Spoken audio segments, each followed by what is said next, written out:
Your Prime Minister accuses Narendra Modi in his press conference of presiding over, and I quote, the mass massacre of innocent citizens on the street of Ahmedabad. Mr. Rahul Gandhi, my question to you is this.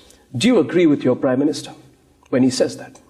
Well, I mean, what the Prime Minister is saying is a fact. I mean, Gujarat happened, people died. But the real issue, as far as I'm concerned... How do you accuse Mr. Narendra Modi of it? No, Gujarat happened, people died. The real issue at hand here... How is Mr. Modi responsible for it?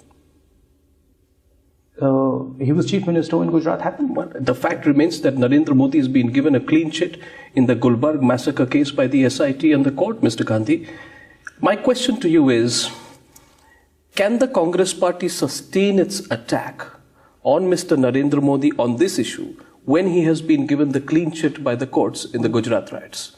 The Congress party and the BJP have two completely different philosophies. Our attack on the BJP is based on the idea that this country needs to move forward democratically. It needs to push democracy deeper into the country. It needs to push democracy into the villages. It needs to give women democratic power. It needs to give youngsters democratic power. It is about opening the doors of the Congress party, about empowering the youth. How is Narendra Modi responsible for the Gujarat riots? When the courts have given him a clean sheet, politically your party's tack is to criticize Narendra Modi and draw him into the Gujarat riots. Our political party is fighting an ideological battle against the BJP. And let me draw out the two pillars. Our party believes that women should be empowered, that democracy should go to every house, that the RTI, the Narega paradigm should be further expanded. The BJP believes that power should be extremely concentrated in this country. Few people should run this country. And the large mass of people in this country should have no voice. But specifically speaking, how is Narendra Modi? Your party criticized him for the 2002 Gujarat riots.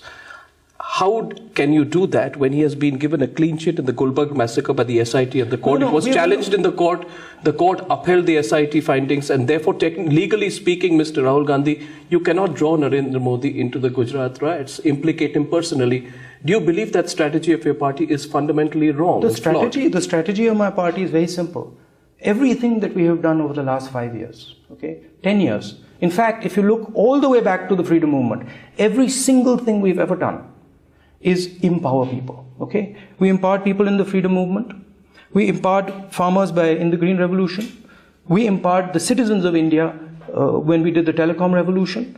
We've empowered millions and millions of people through, frankly, the most powerful legislation that has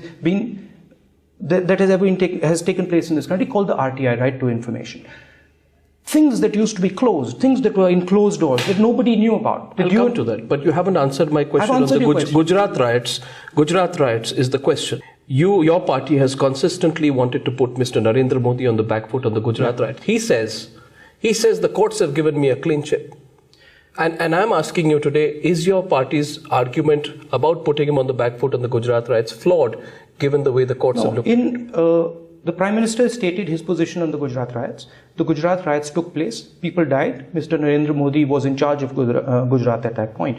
I'm bringing you to the real ideological battle that is taking place here. The real ideological battle that is taking place here, and the one we are going to win, and that has always been won in this country, is the battle of empowering people.